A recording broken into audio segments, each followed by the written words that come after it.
before we just jump right into buying plants, I want to frame why we're talking about this and why I thought it would be an important thing to talk about for an hour, because it does seem like, well, that seems like that should be a 30-second webinar, not a full-on webinar experience, if you will. So why are we buying plants ultimately?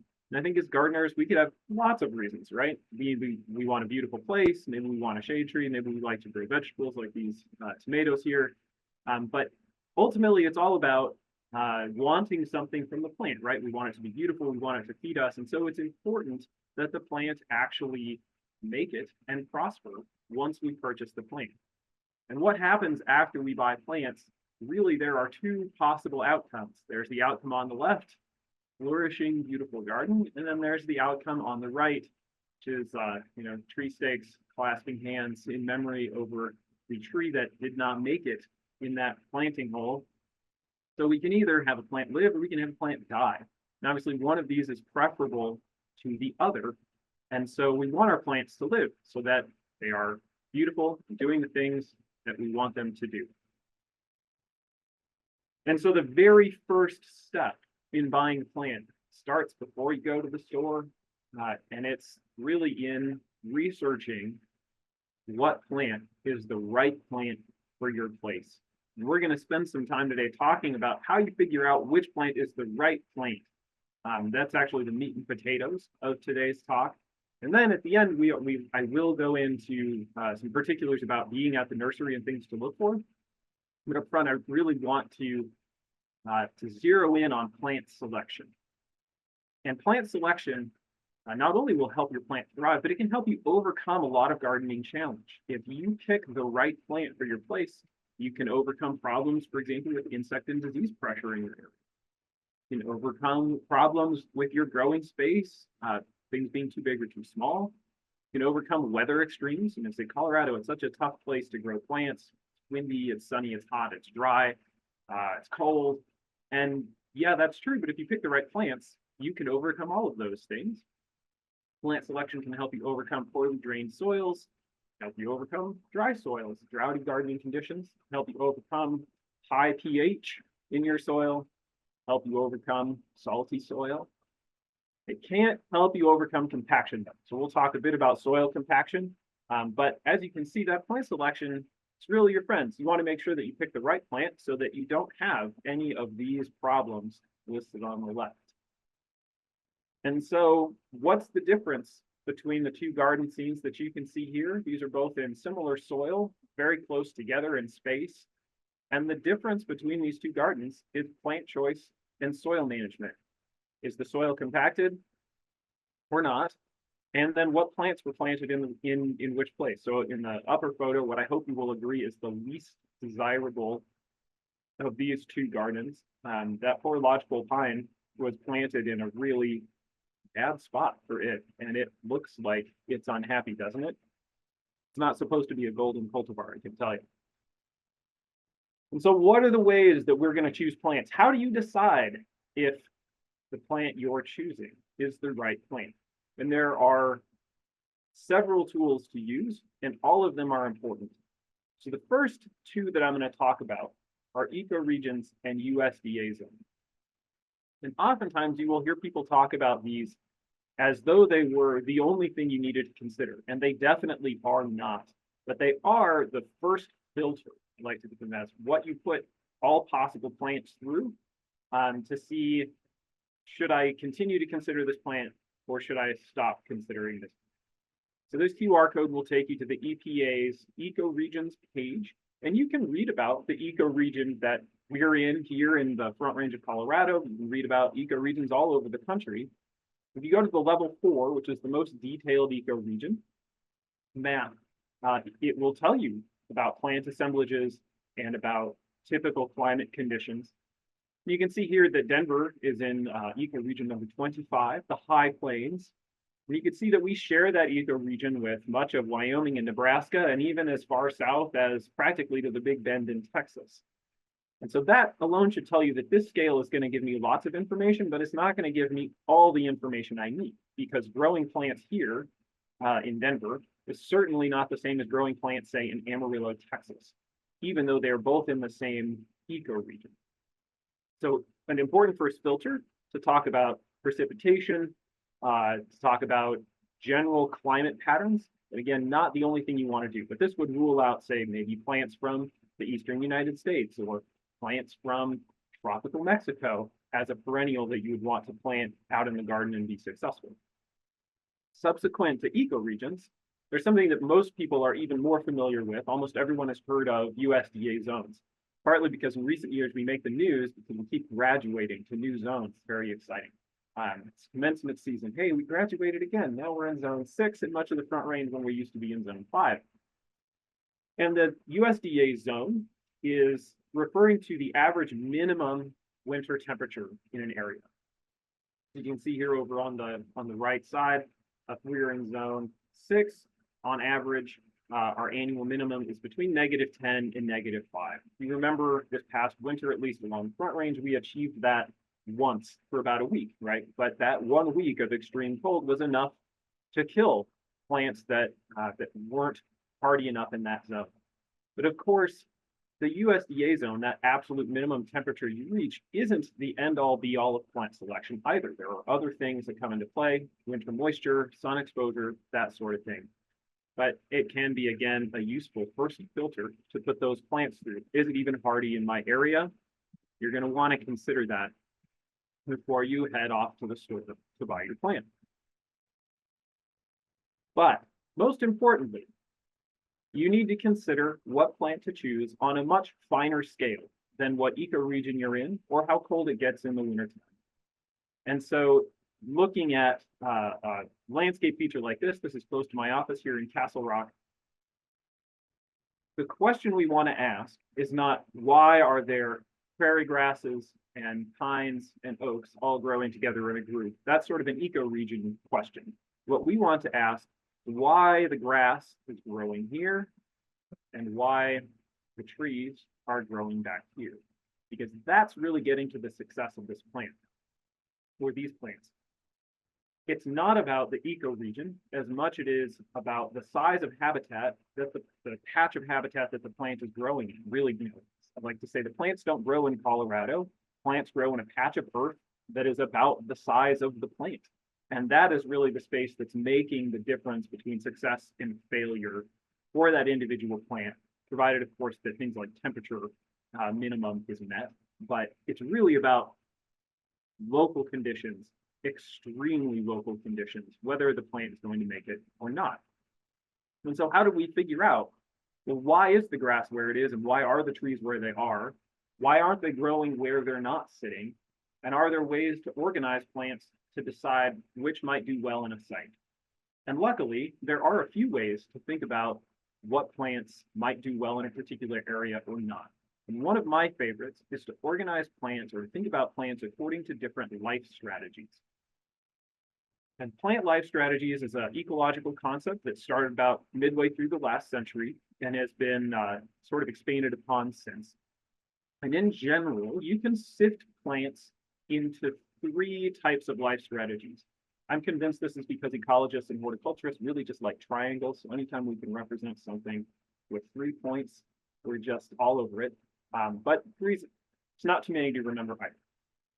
And the first type of life strategy is what's called a competitor. And competitive plants with this life strategy respond really well to resources. The stereotypical plants that choose or that use this life strategy are those from places with deep, rich soils and lots of water. So Midwestern prairie plants are classic competitive plants.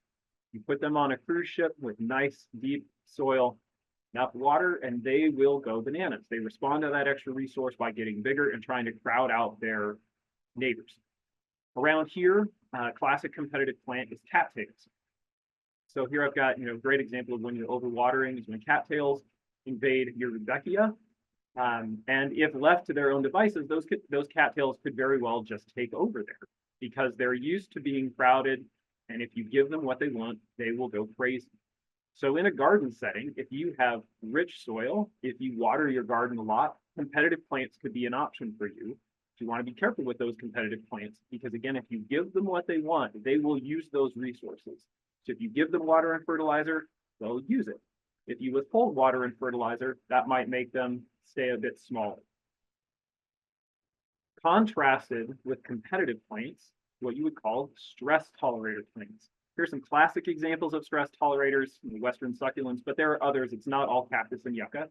A stress tolerator refers many plants in the Western United States naturally adopt this life strategy because they're adapted to low resources. And that could mean rocky, shallow soils without a lot of nutrients. It could mean low precipitation. It could mean both. And they can tolerate those sorts of low resource conditions because they trade off the ability to take advantage of more resources when it's there. And so you could fertilize and water the heck out of a stress tolerator, and it's not going to be able to use that stuff. It only has so much capacity to take up those nutrients. Whereas a competitor, of course, is going to use whatever you can give them. Both of those tend to be long-lived types of plants. And then the third point of the triangle, when we're thinking about plant life cycles, is a ruderal plant. And these plants are in some sense weedy. They rely on disturbance, and they're not long-lived plants as individuals. They really rely on seeds ending up in those disturbed areas to maintain a population. So here are two examples of ruderals. One is common and charming garden plants. This is our native penstemon, Rocky Mountain penstemon, Penstemon strictus there on the right with the swallowtail. Then on the left is a plant that's currently being evaluated to be listed on the state noxious weed list, Hori alyssum, or Bergeroa incana, also with a native pollinator happily visiting. Both of these plants rely on disturbed areas. So in the case of the penstemon, the disturbance of working in the garden, in this photo anyway. And then on the left, the disturbance of wells growing in a pasture and their livestock stirring up spaces with bare earth for them to take advantage of, set lots of seeds, and these plants don't persist long as individuals. And so knowing your garden conditions, again, is it resource rich? Is it highly watered? Is it resource poor and not watered? Is it disturbed often for whatever reason? Will help you choose which plants would do best naturally in that sort of site. So case in point about how this might work, here's just a site. This obviously is not a garden, but a roadside here in Douglas County where naturally there are a lot of stress tolerator plants in this scene, particularly in the background. But in the foreground, there's been an oak mastication, right? So we were managing the scrub oak, we got them out, ground up their stumps. We created a huge amount of disturbance. And so what we see in this front area is a whole bunch of ruderal plants, plants that just went to town because of that disturbance. We've got woolly mullein, we've got Onoportum acanthium, Scotch thistle right there.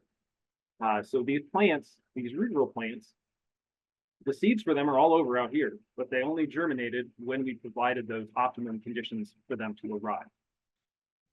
And now, of course, like anything, we want to separate into buckets. Plants don't neatly line up into those categories. There are blends all the way across. And in fact, there are some plants, including common garden plants like herbs, culinary sage being one, or this common roadside plant, sweet clover, yellow sweet clover, that combine portions of all of these life strategies and are able to be really flexible with how they occupy space. And that enables them to essentially form monocultures, as you see here on these roadsides. We intentionally plant yellow sweet clover on roadsides to stabilize the bank because we know that it's a really flexible plant. Now, as a garden plant, that could be a risky move because you know that you're planting something that's really well adapted, but it might be exactly the thing you want in terms of ground cover. It all depends on your management and your particular need, which you would want to know. So you might be saying, well, that's all well and good. You've told me that plants have these life strategies, but how in the heck are you supposed to know what the life strategy might be? Well, that's a great question. And if you really were going to nerd out on this, you can find mathematical formulas that will involve getting leaf area and leaf dry weight, and it will predict for you the life strategy. I would recommend the more entertaining for most method, though, which is to read a lot of garden books and your own observations and to visit a lot of gardens. Talk to other gardeners and see how are those plants behaving. If it's a plant you're not familiar with, like, well, what does that do in the garden? Is it a range expander? Does it disappear after a few years like most penstemons will? If you really want to take it to the next level, you could look at a flora, get your flora of Colorado or your flora of wherever the plant is from. You can find a lot of that stuff online. For native plants in particular, the USDA website is a great resource. You can go to the library and get peer-reviewed literature. So you can take this as far as you would like to read and learn about those plants so that you can predict how they might behave in your landscape, and so that you can choose whether this plant is going to thrive with minimum input from you, as opposed to picking something that may ultimately end up in the grave, or that's going to require really continual investment from you, the gardener. And perhaps that's not what you want to do.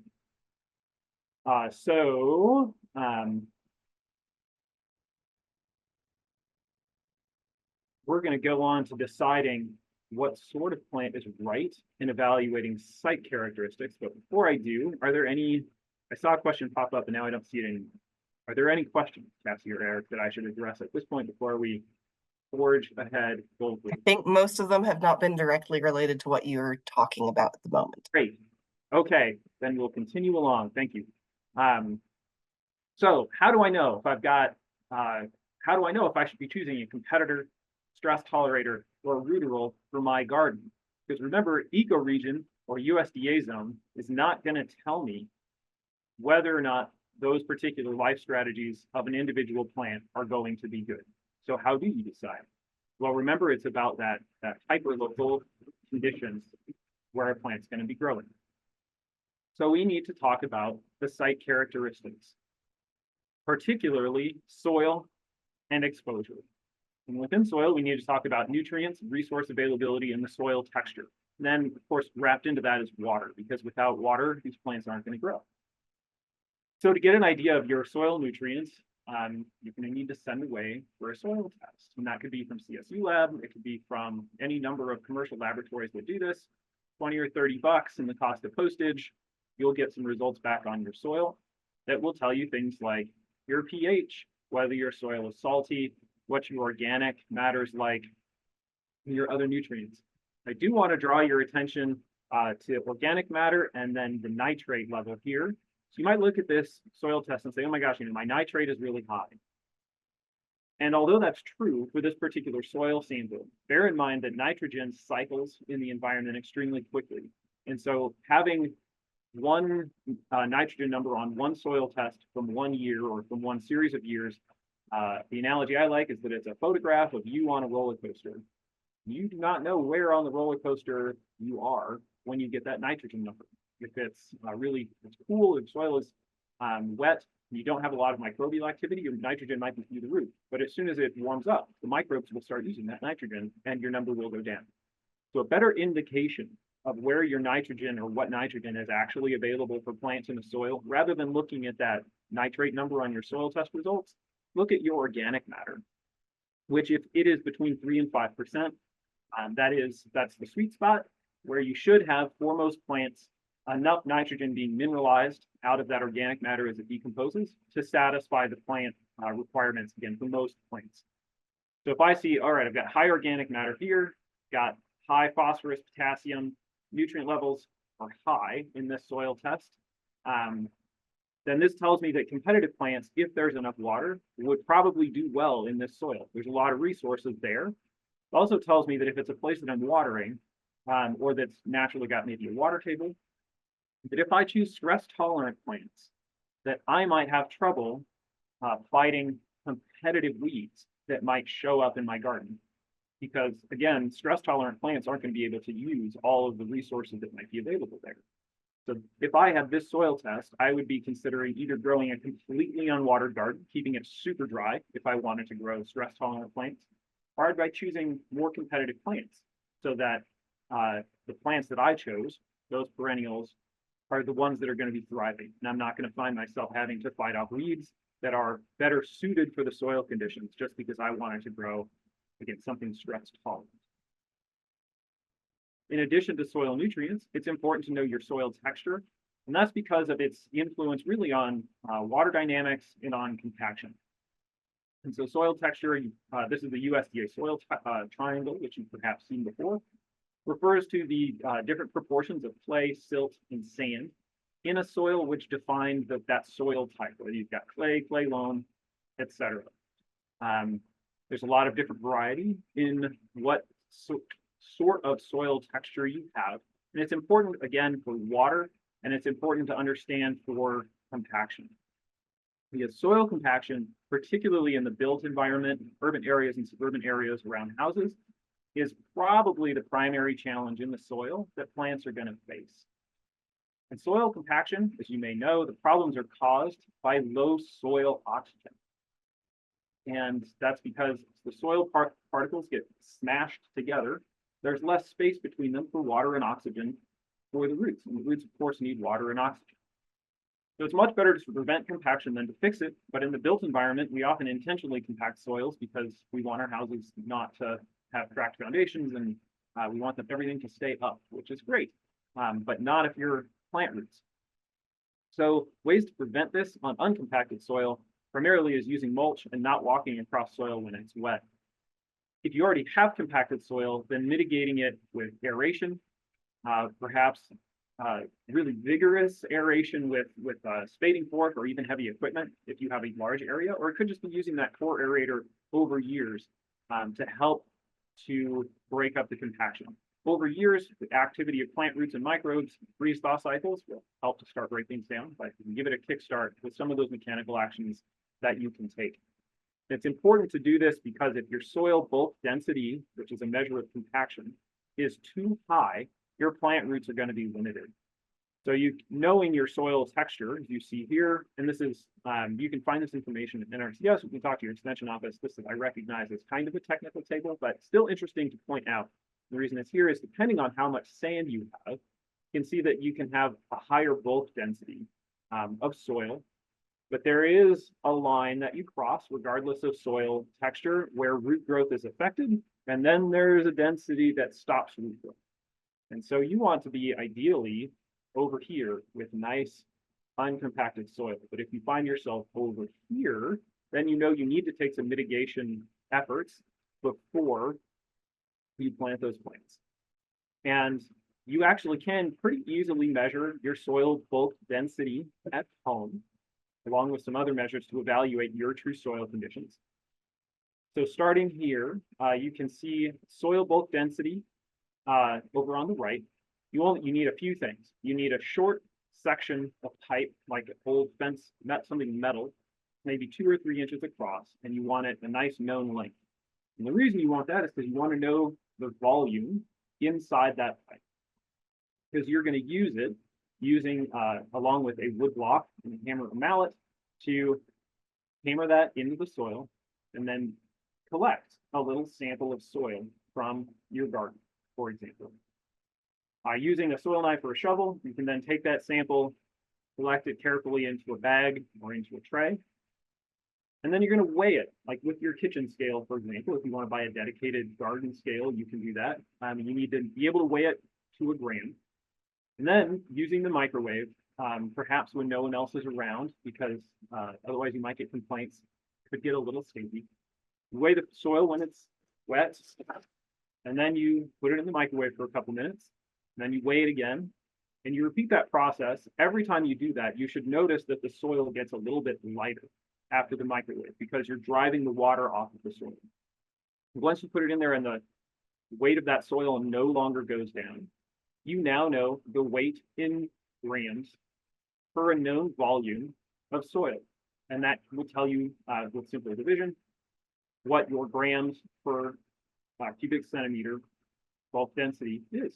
And so you'll know, okay, I've got clay loam soil. I know I need to be below 1.6 grams per cubic centimeter of soil. And you've just calculated that number, again, using nothing but perhaps scrap material you have around the house and the microwave, not at lunchtime. You can also explore your soil drainage pretty easily at home by digging a hole. And I say a relevant hole because you want the hole to be plant rooting area type hole. So maybe a foot deep. You don't need to go crazy, but you also need to dig a hole that's deeper than just a couple of inches. You want to water the soil so that it's nice and wet by filling that hole with water several times, maybe 3 to 4 times, and letting it soak into the soil surrounding the hole. Once you've done that, you say, all right, this is going to be the test run. You fill the hole with water. You mark the water line You could just plunge a yardstick in or any stick and mark with a Sharpie where the top of the water is, and then you walk away. Come back after an hour and you measure the water line again. And if the water has declined by less than 4 inches in that hour, you could officially say that you have poorly drained soil. And that will also tell you, along with your nutrition conditions in the soil, what's the water like? What's the rooting environment for your plants so that you can then choose plants that can tolerate poorly drained, highly nutritious soil, for example, or really well drained, really lean soil, whatever you have. And then lastly, we'd encourage you, to get that soil texture on the triangle, if you don't send off for a soil test that will tell you your soil texture, you can get your soil texture by feel at home. And if you go to that QR code, there's a fun video from our extension colleagues from the University of California that'll take you through how to do that. Just involves getting some water and some soil and then playing a fun sort of Play-Doh game of pushing soil between your fingers. The one thing that I do find really amusing about that YouTube video is that they make a big point of showing that they have a squeeze bottle filled with deionized water that they then use to make mud with dirt out of it. So that's kind of silly. You don't need to use deionized water. I'm sure it's just that they have handy, but it is a cute aspect of that video, in my opinion. So once you've evaluated your soil conditions, again, I assure you it's pretty simple to do. You then need to consider your exposure. Where are these plants growing? So here's a garden at the Denver Botanic Gardens that's on a west-facing slope, surrounded on two sides by concrete, and you can see that they have covered it with mostly cactus with a few accent plants. And that's probably a good idea because this is an extremely hot, dry location. Now, I'm sure they also knew what the soil conditions were like there. So they knew that it wasn't also soaking wet or something like that. It would be unusual on a slope, but you never know. And then they matched those plants to the correct exposure. Now, remember when you go to the plant store, plants don't hang out at the plant store for all that long. And so you might see something like this, say, oh, well, down here, these plants must tolerate shade. Look at them growing. They're so happy here in the shade. That might not actually be the case. Just because it's in the shade at the nursery doesn't necessarily mean it likes shade in life. So make sure that you review the plant and its criteria before choosing and selecting that plant. And when you are, so now we know our soil, we know our site. Now we have to choose plants. And choosing plants really is involving two separate things. One is selecting plant species. And that's what we were just talking about with site selection. It's going to depend on your soil and your topography, your exposure. Is the plant hardy in my area? How big does the plant get? What's its habit like? Is that going to work for me? Is it a ground cover? Is it a tree or a shrub? You need to decide what's the right plant in that spot. How fast does it grow? Does it establish easily? Is the maintenance required something that I'm willing to do or have time to do? All of those are important questions that you're selecting when you're choosing species. One important thing that I didn't add at that table is it even available? Because I've chosen lots of plant species that I want to grow in my garden, and then you try to find it, and good luck, because you're not going to find it for sale. But after you've chosen your plant species, you actually have to go select plants. And you have to consider, well, how big of a plant do I want? You know, my HOA requires a 2.5-inch caliber tree, or I want to start with smaller stuff, or the shrub needs to be at least big enough to screen the trash cans right when I plant it in. That's going to be something you determine based on your site. You want to know, do you want multiple stems? Do you want one stem? How's it branched? How was it grown in the nursery? That's an important part of selecting those plants to know, all right, well, did this come from Florida outside? Because then it's not going to be acclimated to Colorado. I'm going to need to take steps to make sure it thrives. Is it going to need artificial protection? How am I going to get it home? You know, are you going to need to rent a truck, right, to bring home your new shrub, or can you fit it in the back seat of your car? Are all important considerations when you go pick those plants of the species that you've chosen. So we've already talked about selecting species. Now it is time at last. Head to the plant store. So here we go. First question, when you find the plant species that you want, to ask, is this plant healthy? Is this worth buying? And a couple ways you can evaluate that is, all right, here are a bunch of plants on a table. How are the neighbors doing? And how does this plant compare to its neighbors? Are they uniform or not? And so in this case, you can see this plant in the middle would not be my first choice for the plant to choose. And I hope that that's pretty obvious of why that might be. That plant clearly has something going on that the others don't. Now, there is the odd chance that if this was a seed-grown plant, you have a naturally dwarfed variety, and if you're able to snap it up and patent it, it could make your first million because it's a dwarf. But more likely, because plant growers are also looking for that sort of thing, more likely that plant has something wrong with it that is making it not perform to the same level of as its neighbors. It's also important to ask yourself when you're looking at plants, what's normal and what's not normal. And so as I look at the healthy looking members of these plants, I can see that there is a reddish purplish tinge to some of the leaves. And that could be a sign or symptom of of disease, either abiotic or biotic, or it could be totally normal. Oh yeah, the undersides of the leaves of this is normally sort of purple. For many plants, turning purple can be a sign of stress resistance, I suppose. So it could be that those got exposed to some of the temperatures. It's early in the spring. They're out on the table at the nursery. Yeah, they're protecting themselves against cooler temperatures.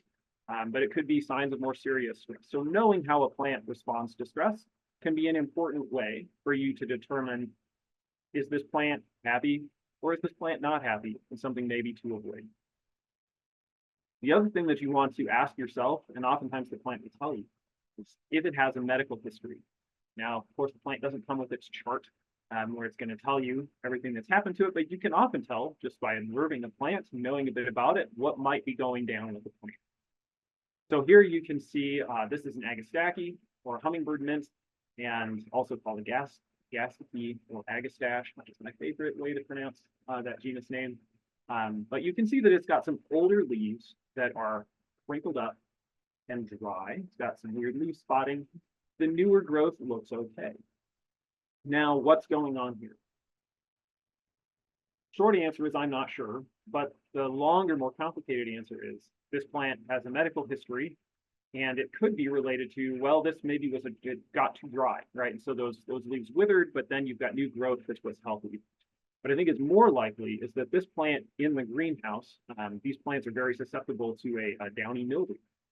It's a fungal disease that shows up on these plants when they're grown in greenhouses. And I think that that's what happened here. The new growth looks okay. So if I were really desperate for this plant and had never found it anywhere else, I might consider still purchasing it. I'd pick off those diseased leaves, I'd get rid of them, and I'd cross my fingers. But if there are healthier looking specimens around, obviously you'd want to choose those, unless you knew, oh no, this just got too dry. But without knowing, you want to make sure, are there signs of disease or past disease on this plant? One way that can help you decide, was this overwatering, underwatering, or something else, is to look at the habitat of the plant at the nursery. So here we are, that hummingbird mint or hyssop, and what can I see on these plants is a mixture of plant success, right? Going from worse to better as we move back along the bench. And if I look closely here, I can see on the soil surface that it's covered with algae. And algae likes water, as you probably know. So chances are this plant looks the way it does because it was overwatered. It's even on this plant that is certainly more healthy than the one on the left. There's still this covering of algae on the soil surface, which would be a red flag or a notice that perhaps that plant is not the one that you want to buy, or perhaps you need to do some more investigation because this drought-loving plant was getting a lot of water that might have led to some root issues, or again, the development of diseases that like humidity. And while this is common on plants that are adapted to drought, it's not restricted to plants adapted to drought. So here are some cannas, which need regular water, and tropical plants that like container culture, lots of fertilizer and lots of water, naturally a competitive species. This also showing signs of too much water or lack of soil oxygen that's causing these disease symptoms, and would suggest, I don't think I want that plant, which I'm obviously picking some extreme examples. I don't know anyone who would choose to buy this plant in the middle, but perhaps every plant in this flatbed is to be considered more carefully based on not knowing exactly what sort of care this received in the nursery that might indicate, is this an ideal plant to buy or not? Really important to look at plants thoroughly from all the angles. If I look at this flat of plants, I can see, hey, this all looks really good, right? From the top. But then if I look from this different angle, if I crouch down and look lower, I can see that this plant over here on the left, compared to this one on the right, the one on the left looks healthy all the way to the soil.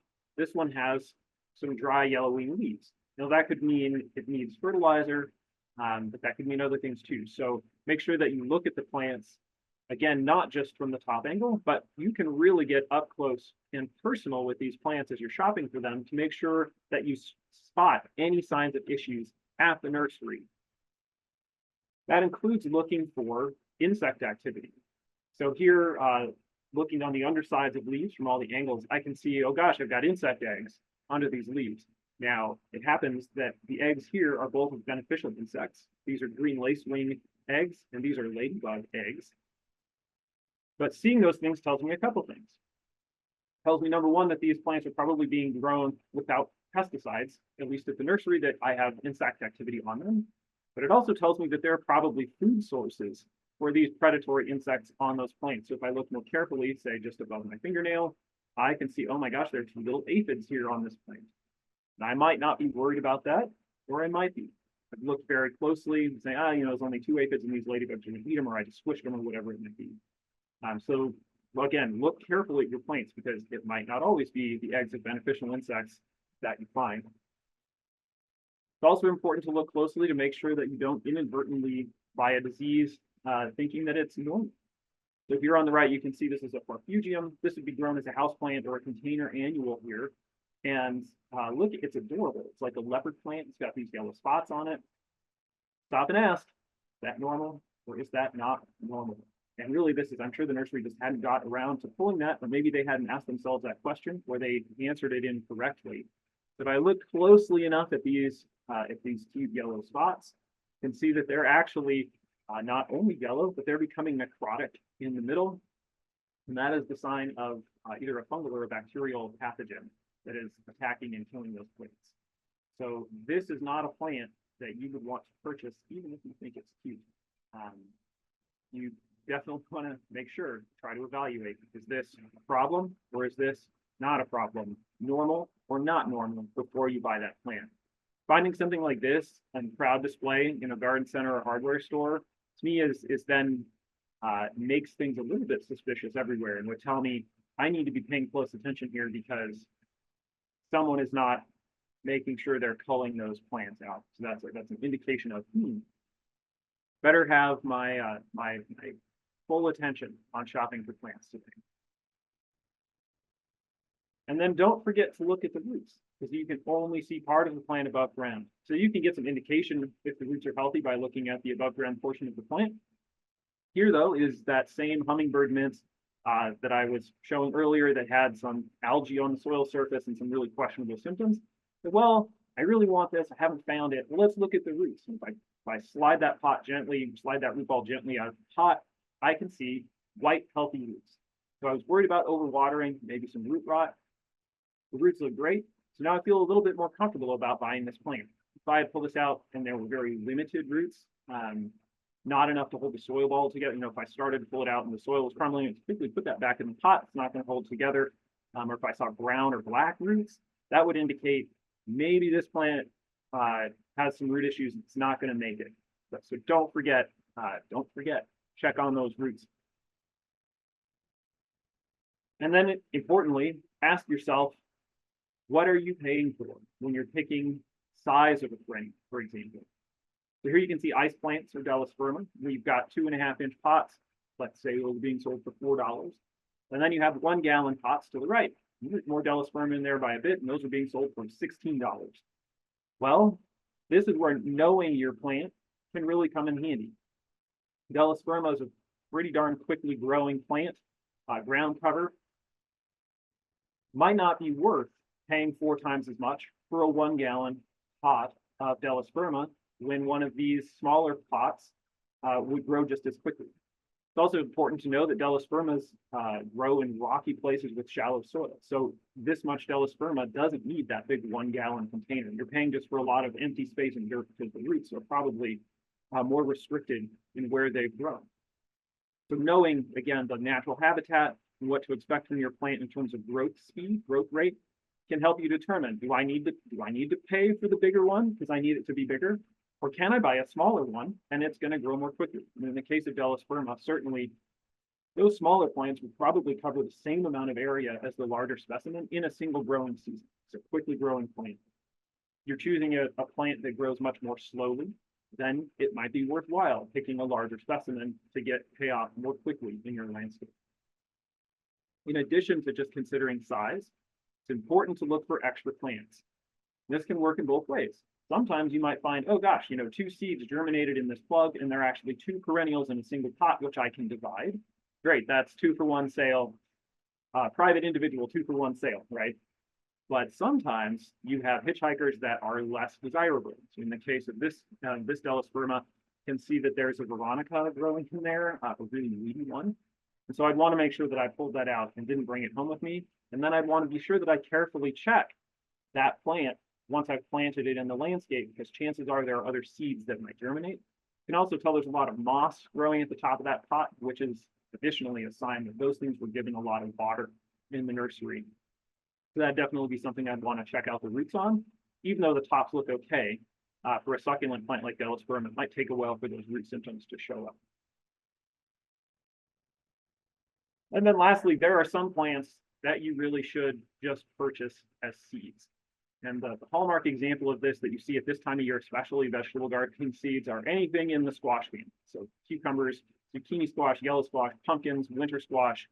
You'll see things like this. It's a pot with these new pumpkin plants, for example, sprouting out. Cucurbits, members of the squash family, are famous for resenting root disturbance, among other plants. And so that means, yeah, you bought this plant and you're going to start it, but it's not going to like that transplanting process. And so you could actually have a bigger plant more quickly with less investment. It's a lot cheaper to buy a packet of seeds, just directly sowing that plant. It's important also for some perennials and to research about your perennial before you buy it and how it feels about the transplanting process. Evergreen shrubs can be sort of famously resentful of this. Daphne in particular is one that does not like being transplanted at all. So that's one where maybe even if you want a larger one, a smaller one will transplant more easily because it hasn't had time to really establish a root system in a big pot in order to be disturbed. So that's, again, know something about your plant and the plant you want, or you're at the nursery to avoid that impulse buy that could end poorly. And then bear in mind, too, that not everything that you see at the nursery that looks maybe a little bit rangy or questionable is a bad thing, because at the nursery, they maintain plants, too. So here you can see 2 plants you say, I don't know, it's kind of some weird sticks and dead leaves here. And these are just signs that those plants have been cut back. So that tells you a couple things. Tells you that it's already done flowering for the year, or nearly so. Tells you that it's a plant that can accept cutting back, but you already knew that because you researched the plant before you went to the plant store. But it's not necessarily a red flag in terms of purchase. It just tells you, well, they had to keep this thing sort of settled in its pot in order to be maneuverable or saleable. And not every plant looks happy in a pot. Native plants are sort of famous for looking really displeased while they're grown in pots, and then can really leap to full potential once they're planted in the soil. And then lastly, it's important to know how the plant's going to age. So here you could have this adorable cactus in this adorable pot, but know that over time, that's going to turn into this weird octopus thing. So make sure, again, that you know your plant, you know what it's going to do when you purchase it, so that you can put it in the right spot and know what to expect. And then perhaps one of the most important parts of purchasing plants is to actually plant the plants. This slide is there just for me. If I get all my annuals in the ground by Labor Day, I'm feeling really good about myself.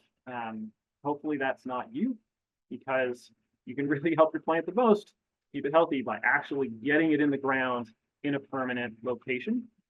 And it's also important to do that correctly. You spend a lot of time researching plants, spend a lot of time at the nursery, and then you spend money at the nursery. So you want to make sure that you plant this plant with its best shot at success. So if I look here, I see a plant that's been planted really high above the grade. Same over here. Somebody just chopped the roots off the bottom of this, and you can see that they've been left there next to the plant. Depending on the plant, may or may not tolerate that particularly well. But these plants have a chance at life. I mean, yes, they have a chance, but it's not the best possible chance. Remember, this represents a lot of investment of your time and your actual money. And I am disappointed to let you know that both of these plants now are in fact dead because they just never had a good shot at thriving. They were planted in a place where they weren't getting constant maintenance or care or attention. So I want to talk about a few tricks to making sure that your plants do well. The first one is to use mulch. Mulch is important because it helps maintain water in the soil and to suppress weeds from around your desirable plants from growing. There are lots of different types of mulch out there, and you can choose the one that works best for you. Just know that different mulches behave differently. So just in this example, there's wood chip mulch. That's the really commonly used mulch, what most people think of when you hear mulch. And then there are inorganic mulches like gravel. Larger rocks that I see a lot in landscapes now when people are xeriscaping don't work well as mulch. They can be decorative, but you really want rocks to work well as mulch. You need to be less than ½ an inch across or smaller for them to work. And just know that they behave differently. Wood mulch will hold water in the mulch itself. Inorganic gravel mulch will let water percolate through really quickly. But the magic number I also want to draw your attention to is that if you want your mulch to suppress weeds, it needs to be 4 inches deep. And you do not need to put weed fabric underneath it. That is actually counterproductive. But whatever mulch you choose, 4 inches deep is the depth for weed suppression. Aesthetics, water, those benefits are there with shallower, but if you want weed suppression, it's got to be 4 inches deep. And lastly, I'd like to encourage you when you're planting perennials to consider washing your roots before you plant the plant. This is becoming a more commonly recommended horticultural technique around here, at least. You Plant Select recommending it, kindergarten's recommending it, and I'm here today to recommend it to you. And the reason that you might want to do this is because you get good contact of the roots with the native soil quickly, which means that your plant will establish more quickly and be off to the races. Now, the one exception to doing this is if you have a plant that you know resents root disturbance, don't do this because this will be pretty disturbing. But as you can see here in this oregano, it's got a lot more rooting depth or rooting space by rinsing the potting material and untangling those roots before I put it in the ground. This is also, again, worth your while for perennials, probably not worth it with your annuals, because this does take time and effort. So to succeed the best with this, I think the best idea is to be really gentle. Remember, the idea is you want to expand your rooting area, so you don't want to rip the roots apart. You want to get the soil off of there and untangle the roots that are maybe coiled up around inside the pot and loosen them, pull them apart.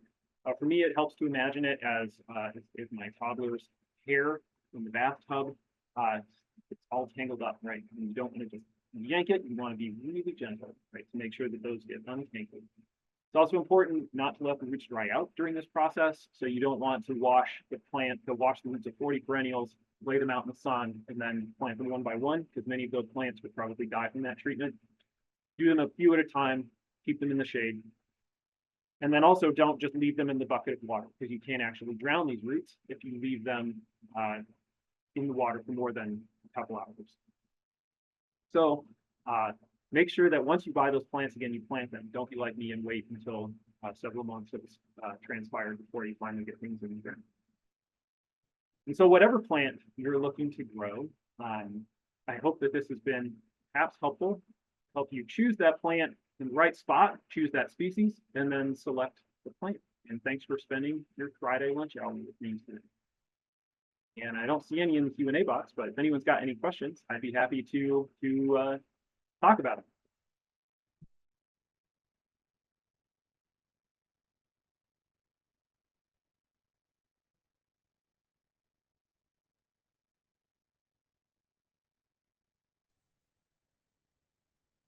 Oh man, you're welcome, Evelyn. Thank you. I'm glad it was helpful. Thought maybe it was going to be a question. Got all excited. Oh, Celeste. All right, excellent. Is yucca easy to grow? Well, that depends. Generally speaking, most yuccas are stress-tolerant plants that are pretty tolerant of being ignored once you put them in the ground. As long as you don't plant them in a space that stays too wet, that they won't appreciate, or that would get invaded by competitive weeds if it's a rich site with lots of nutrition. And yuccas are not quite as bad as weeding around prickly pears, but still not fun to weed around because you get poked. And so making sure that you put that yucca in the right place, a dry place, then yeah, once it's established, which is usually pretty quickly, totally easy. They're a breeze. They're some of my favorites too, because even though they stick you, the spines don't come with you like with a cactus. Karen asked the video I mentioned. Yep, there was the University of California, Davis extension service that produced the soil testing video. And if you go back and catch you can, if you just search soil texture by feel, you can find loads of videos. That one's my favorite, but they're all over the place. And you can go back and catch the recording of this and use that QR code that'll take you directly to the video. Debbie asked, can you transplant small yuccas? Yes, and I'm assuming that you mean small yuccas that have sprouted up in the yard around larger yuccas if they're trying to make a clump. Yes, the trick is to dig them well, to really get a good selection of roots. If you don't dig them well, you just kind of have the taproot that's not great at putting out secondary roots. But if you dig it well with a good division and then don't keep it too wet after you transplant it, or plant it, water it once, don't let it go. You can even let it, some people divide them and let the cut end callus and then plant it, which is another technique, but you want to be careful not to overwater a recently transplanted yucca so that you don't blot it out. Do you recommend nurseries for native plants? So without endorsement, I can say there are a few good nurseries around that grow natives. And natives, because they're just becoming trendier, more popular plants to grow, are more available than ever before at lots of nurseries. I mean, I even see them at Home Depot, for example. I would say looking for places, large independent garden centers will often have selections of natives. The High Plains Environmental Center in Loveland is a great place. You have to live close enough to Loveland to drive there to pick them up. There are mail order nurseries you can find online to get natives. Partly, it depends on which species you're looking for. And so, yeah, I don't endorse any particular nurseries, but I do endorse shopping carefully. But I'd say if you're looking for something particular, that's where it can become more tricky, but almost everywhere carries at least some native plants. Anyway. Michelle asks, what are some reliable sources for researching plants? So I'm a big fan of gardening books and then the internet to find peer-reviewed literature and floras of countries, including the USDA. So I don't just like to Google search. You certainly say, oh, here's Dave's garden, and it's got stuff on it. Great. That can give you a baseline, but I always like to verify on multiple sites. So using modifiers like site, SITE:/edu will restrict your search results to educational institutions like Extension. You can also search :gov. You can search using those site restrictions to make sure you get accurate information. And then bear in mind too, that wherever you're living, you want to try to tailor your information if you're looking, say, for extension information. Look for somewhere here in Colorado from CSU or Wyoming or Utah, rather than somewhere from Florida or Georgia, because their information is going to be different than ours because our growing conditions are so different. Pesticides in big box plants, please comment. Yeah, sometimes plants are grown with pesticides. That's reality. They are not always. There are labeling requirements typically that show if chemicals have been used, and lots of folks advertise if they haven't been treated with pesticides. Depending on what plant it is, what pesticide it is, and what your concern is, that may or may not be fine for you.